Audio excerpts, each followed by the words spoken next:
look, ever since the internet, right? Ever since Yeah. the internet, I would say um, the culture is westernized. Wherever the internet is and people understand English, the culture is being super westernized.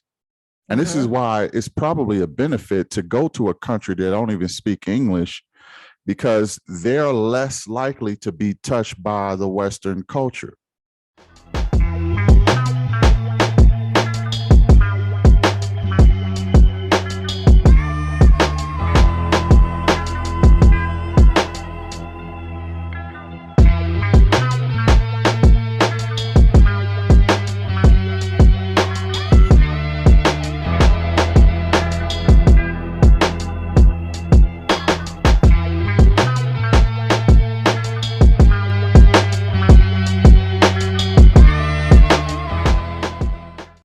All right, what up, what up, what up? Sorry for the interruption again, but you know, uh, we're in different continents, so bear with us. I still have Khafilah with me now. What I was explaining is that it just seems like the cultures are really working against us in a lot of ways, and it's not bringing families together. Okay, there are more divorces. There are statistics that show, it's 70% of women filing for divorce, and if they have a degree, it's up to 90% of women filing for divorce. So, and it's also a statistic at $47,000, women stop wanting to be married or have families. Once they reach that 47,000 benchmark, it starts to progressively get worse as far as bringing women to want to be married. Okay. So I think that this is something that the men are seeing, and I don't think that the women are seeing it. And I think another reason why some of the women are choosing not to see it is because they see benefits for them in their own way. They see more money, they see more prestige, they see more attention. They perceive a lot of laws working in their favor. So it's and I hate to do this, but I am going to make this comparison. It's almost like white privilege. And the reason why I say that is because it's as like it's a privilege and a lifestyle that you benefit from, but you're choosing not to acknowledge it. Okay. And it's something that you're not, you saying, well, look, things are just as hard for me.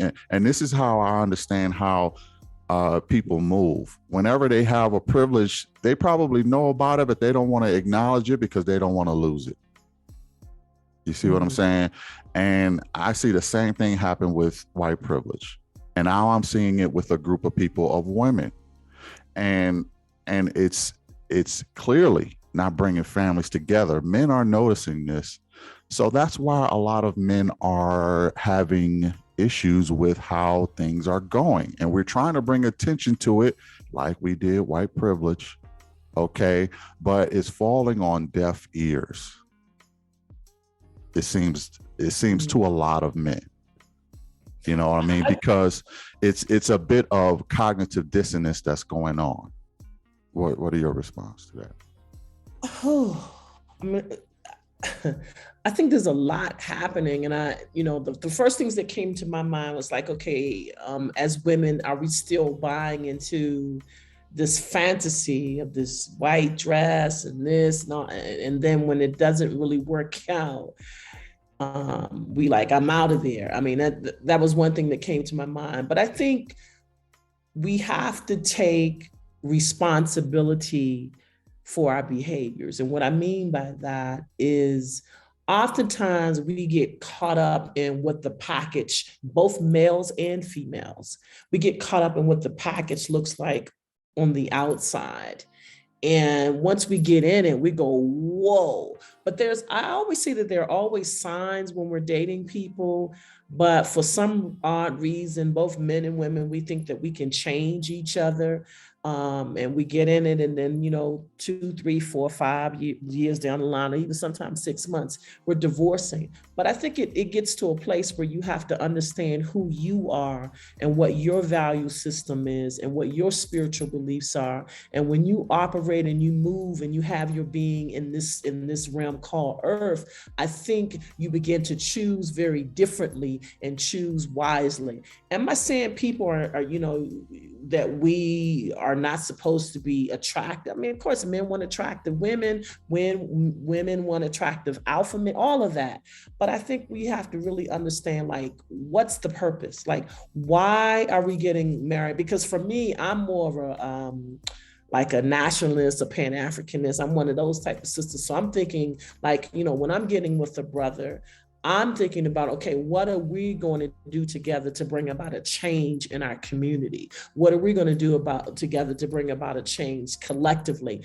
I'm not checking for, if you got a black card 6. Because I've been there. I've been there and done that one. So that's not all that glitters does not go. I was on that side of the track at one point in my life, but I'm at a different stage in my life. And so I'm looking for something very different. And I think it just depends on how old you are, and if you've been married and divorced before, and if you've traveled and done a lot of things. You talk to African Americans, and some of us, not all of us, we don't travel enough. We don't see the world to really get a better understanding of what's happening politically all over the world. I mean, I think some of us are just concerned about how many zeros that we got in our bank account. And there's so many bigger and more important things than, those types of things. I think it's a shift. I think it's something in the atmosphere, and it's all about money and status and how many Instagram likes and this and that, and, who said that, and it's really sad. And I think Right. But let me ask you this: there are a lot of young women who grow up with this ideology, and it. Okay, the reason why it needs to go, it needs to happen, is because when you raise families, statistically, your family, your children, everybody involved will have a better outcome when you're married and together. You as a couple will have more wealth than if you were just by yourself. Your children will be on a path to success more than if you were just a single mom or dad or whatever. And statistically, wealth wise, health wise, mental health wise, you will be better off in a family. But women are detracting from being in families, and we are seeing the effects in our kids. We are seeing the effects in the men and in the women, and we are seeing the men being raised up to not be the men that they should be because they don't have a father figure in the house. And we see the women growing up not being the women that they should be because they don't have a father in the house, or they've got some bad habits from their mother, or whatever the case may be. But statistically, everybody's better off with a marriage. Everybody. So that's why it's a concerted effort to get it back to that, because it's more prosperous if we do so. We used to be, especially Black people, we used to be more married than anybody else. It wasn't up until maybe the 40s or something like that it started to, the majority population, white women, they actually started to marry more than us, and then Black women started to get divorced a lot. So, and right now we're talking about Black women being the least married.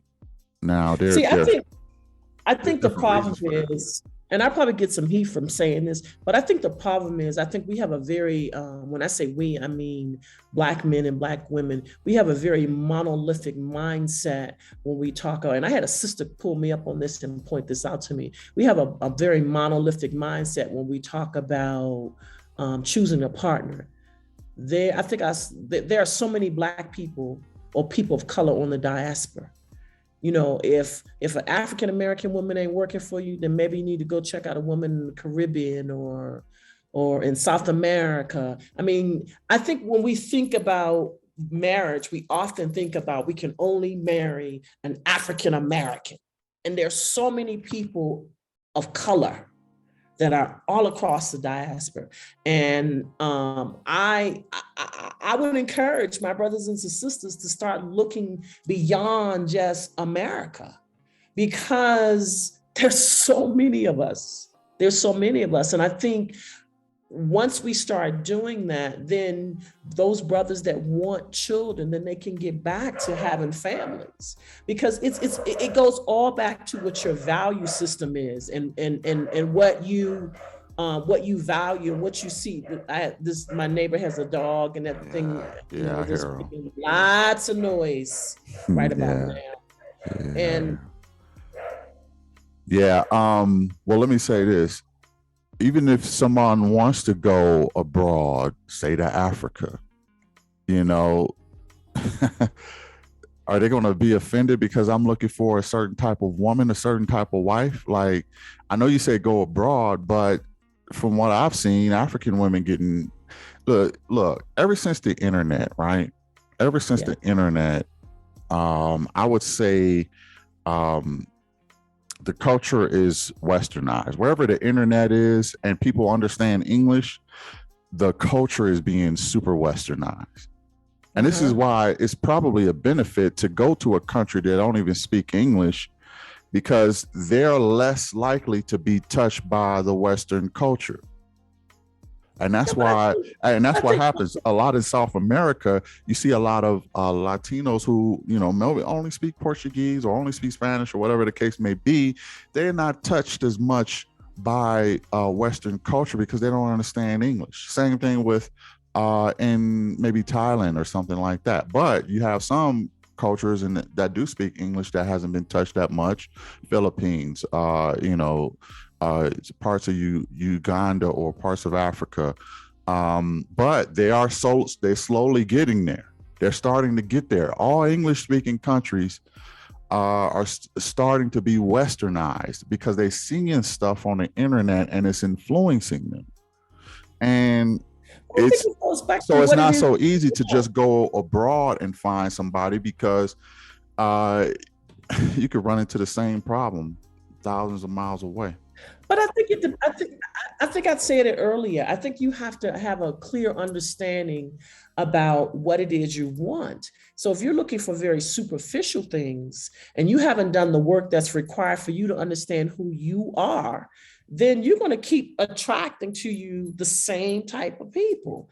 I mean, listen, you can have all the money in the world, but that at the end of the day, you're still not going to be happy.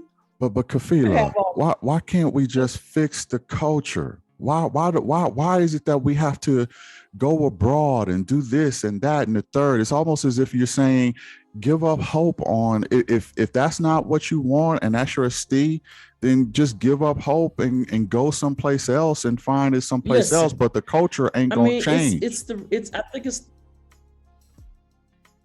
And I think that the culture should change. We should work on it. Go ahead.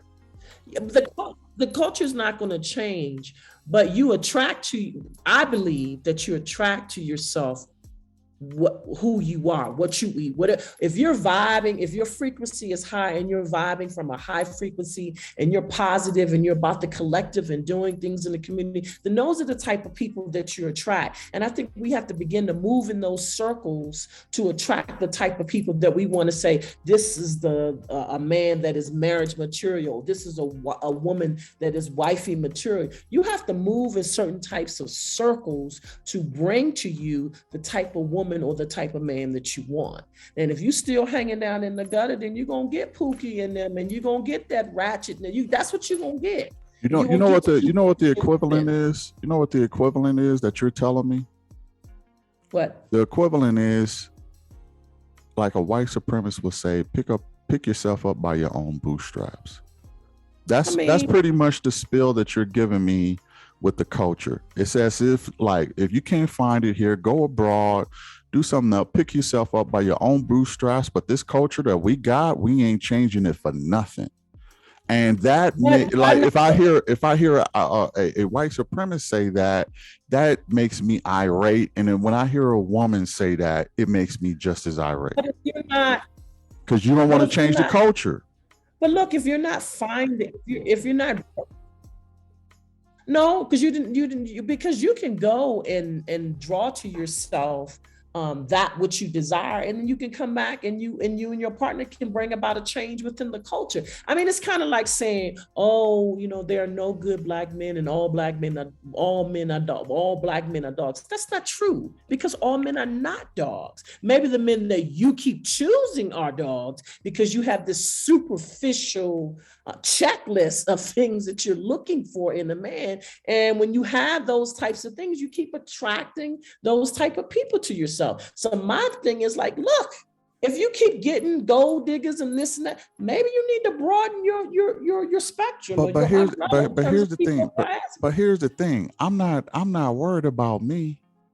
I don't have no problem getting what I am looking for. I'm not worried about me. I'm more concerned with the culture as a whole. So when people say, oh, go overseas and you find what you want, this ain't about me. I'm good. This is about the culture as a whole. How can the culture as a whole be fixed? See, I think you're trying to say, you're looking at a big problem, the big picture. And I think the most important thing that we can do as individuals is that we have to play our part in bringing about a change. However we do it, be it you working in corporate America and you're pushing for diversity and inclusion, or you working in the inner city schools trying to bring up test scores, whatever you do, we all have a role to play. And we play our part. You cannot expect everybody to have the same vision or perspective that you have in terms of wanting to change the culture. That's why I say you go in those circles where people are thinking like you're thinking, so that you can bring about those necessary changes. Because some people ain't trying to change the culture. Some people are happy with the way that the culture is. I know. I know. And so are white supremacists. They're pretty happy with the culture too. And they ain't trying to change nothing. Do that make it right? No. It doesn't make it right, but what I just said is that you play your role, meaning we all have a role to play. It's bigger than me. It's not even about me. I'm good. It's bigger than me. This is why I want to have these kind of conversations and discussions. You're still playing, your podcast is a platform. You're playing your role. Right. I'm playing my role. And this is why I want to have these type of discussions and conversations, because I want to bring more awareness to it. It's not because I can't find nobody. No, that's the least of my problems. My problem mainly is how the culture is going. And I remember I sent you a video. I sent you a video of a young lady, and she had a song. Okay. And her song was talking about, I'm not going to say the word, but let's just say it starts with an A, getting A's from pregnancy. Okay. I think it's YouTube sensitive, so I can't use the AB word, but that's what it was. And she glorified getting ABs and taking plan Bs and things like that. Mm-hmm. And I remember. And only in today's time is that even possible. Okay. Just years ago, she wouldn't have been able to make such a, what I would consider a ratchet song. You're on mute. She wouldn't be able to make such a song because, it just wouldn't have been published. It wouldn't have been, there would have been no audience for it, at least I would think. And it would just not exist. So the culture is getting worse and worse. And not even just Black culture, just Western culture. Okay, everybody. Okay. And, you know, this is why they reversed Roe versus Wade, because I think that too much control over the population of women that they have is detrimental to humanity. If you give women money, and this is not my opinion, this is just there's studies to prove this. The more education and money a woman has, the less she wants a family. It's just that's not my opinion. That's just a fact. And they try they try actually they're trying to take contraceptives away from people, or from the men and the women, because they don't want that solely to be in the woman's control anymore, because it is reversing the population. It's not, things are not happening naturally. People are not being born naturally now. There's a deficit, and you know, if it happens to their population, you know, they're going to start taking action on it. Even though it was designed for us, and make no mistake, we probably use it per capita more than anybody else for some reason, but there are people who are using it too, and too much. So, you know, I guess all I'm saying is, instead of trying to find my happy place or whatever it is, that and the third is, I'm more interested in getting to the minds of the men and the women and changing the culture so that we can prosper more. And even if that means us getting married more, okay, I think that we should do that, because by all accounts and every stat, it's more prosperous if we are married to someone. We have someone to live our lives with. We have we preserve wealth, insurance policies, this, that, and the third. Our kids are healthier. They have both parents in the house. They're just better off and more balanced human beings. And this is what I believe Kevin Samuel was trying to work to do, to correct the culture, is what I called it. Because he had to bring women, and he was vilified for this, but he had to bring women expectations down. They were too high. Every average woman wanted a six-figure guy with all the sixes, okay? And it was just not sustainable, realistic. And one of the things I really can't stand about the culture is that women shame other women for being good women. They even made names of pick-me right now for women like that. Oh, you a pick-me girl. You just want to get picked. I love pick-me women, okay? Because they seem the most cooperative. They seem to see the light a little bit more. But it's the sisterhood really that's really keeping this whole thing going. And I know they get paid for it, but people need to stop thinking short term and think long term. You know? Well, I mean, I'm not sure what your question is, but I will say this. I think all women have value. And I think that Kevin Samuel's approach may have not been an approach that some women found acceptable. I mean, because some of us like Yana Vazant, some of us like Oprah, some like, Steven Speaks. So his approach may have not been acceptable to some. I don't think that you have to put down women in order for them to understand their expectations. I think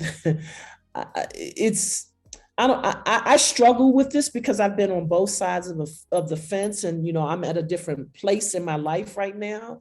And what I will say is that being married to a millionaire or a man that has lots of money, you are not the only one.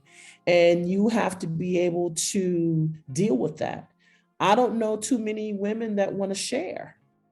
Right. So, and all that, as my mom would always say, all that glitters is not gold. And so, I got some of what Kevin Samuels was saying. Like, if you're a high value man, um, you're not going to be the only one, because he's going to have choices. And that's absolutely correct. And you have to decide as a woman if you want to be choice number 1, 2, 3, 4, 5.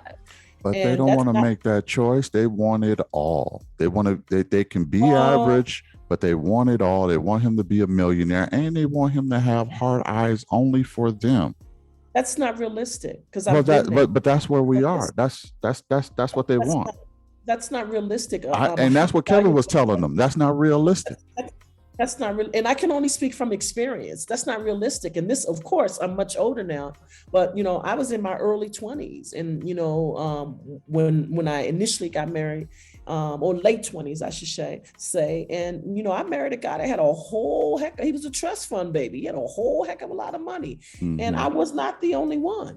Mm-hmm. And in your 20s, you don't understand that. So sometimes you acting like a fool. And it's all I'm going to say is that all that glitters is not gold. And I mean, women have a right to have these standards, and I want this and I want that. But there are some brothers out here that are blue collar workers that are, delivering them packages and delivering that mail and fixing the plumbing under your sink, that are hardworking, that are loving and kind and good fathers and all those things.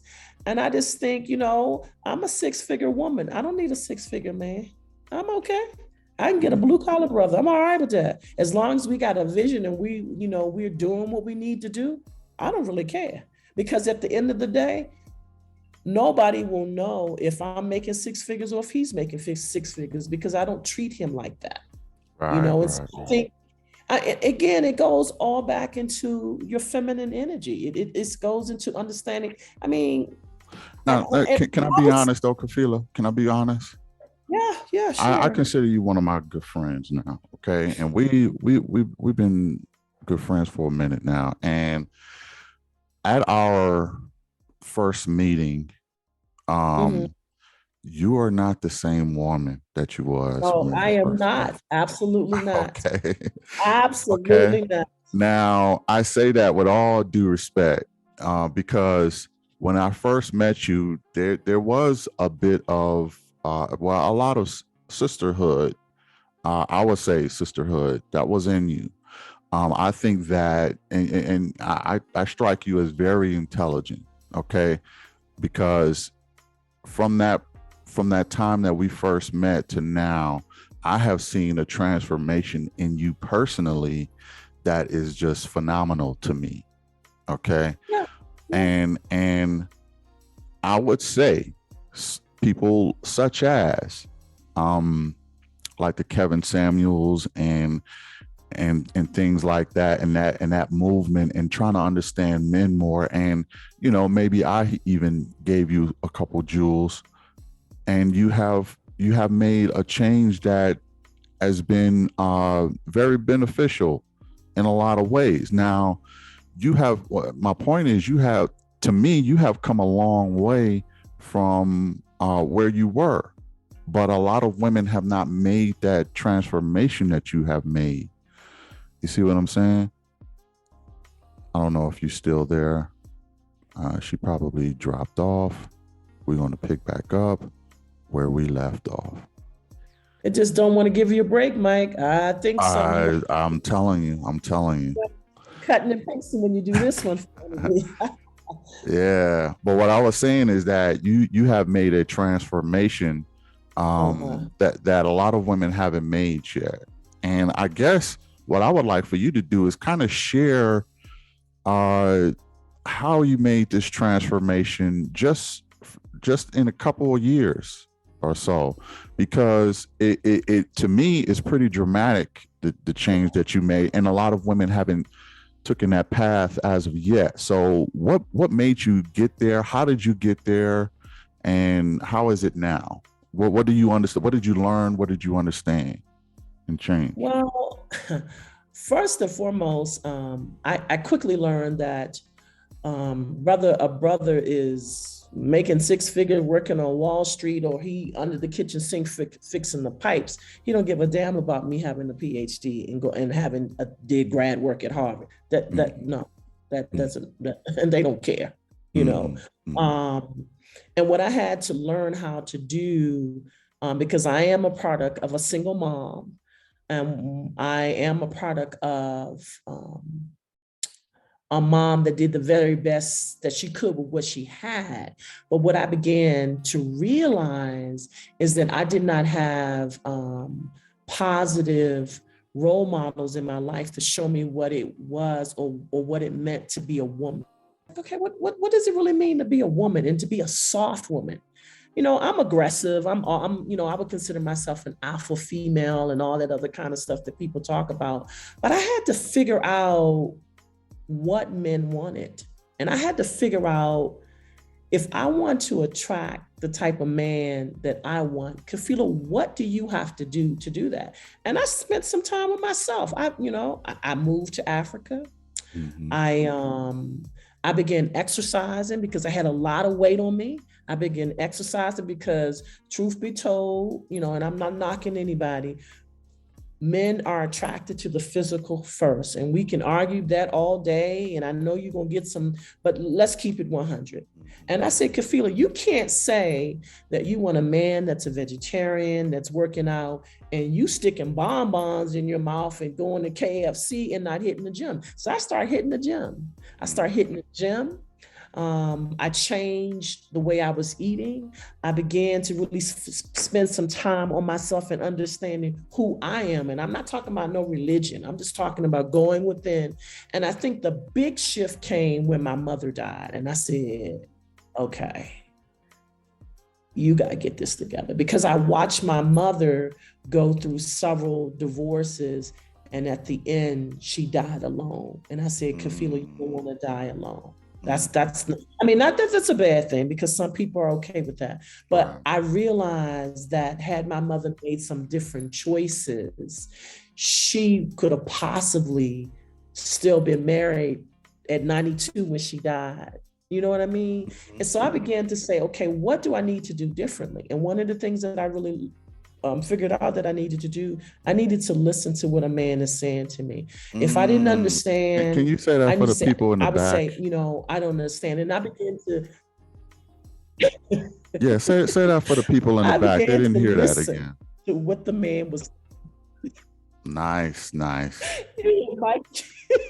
I began to listen. And the thing about it is, and you know me, Mike, I got so many degrees and so much stuff. And I began to say, Khafilah, that's not going to keep a man at the end of the day. So I began to listen.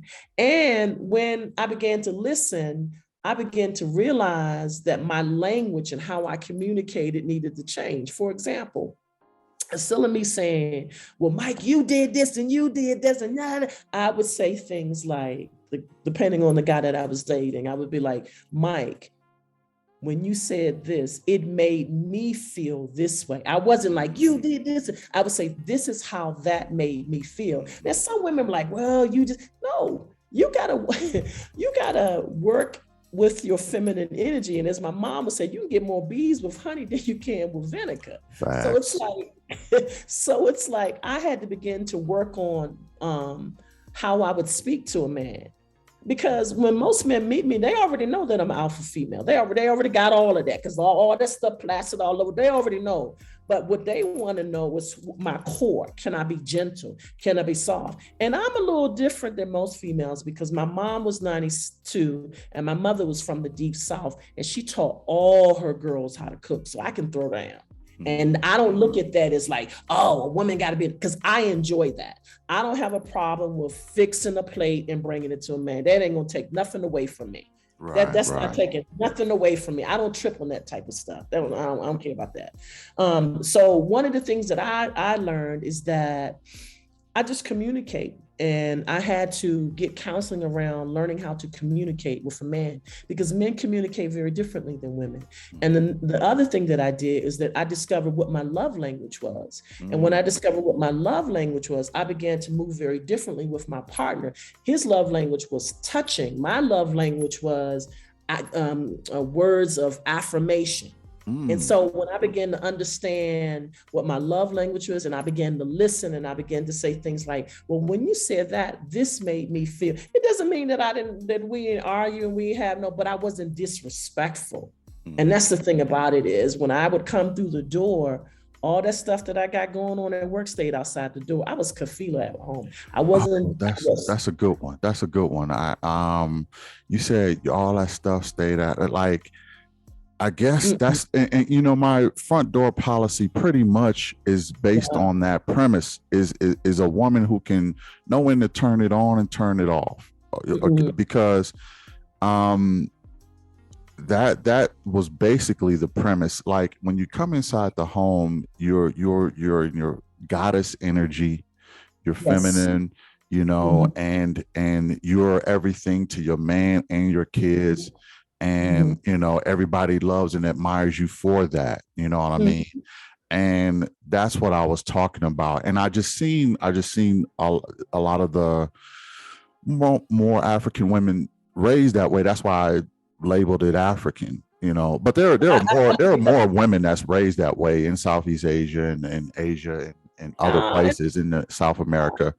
But just for the sake of the guest that I had on, I said it was African women. But what I'm saying is, it's important for a woman to know how to use that key to turn it on and off, or you go in and out of that door, because that is key to men. And I don't think that they got that metaphorically when I said that in the video, but that's basically what I was saying.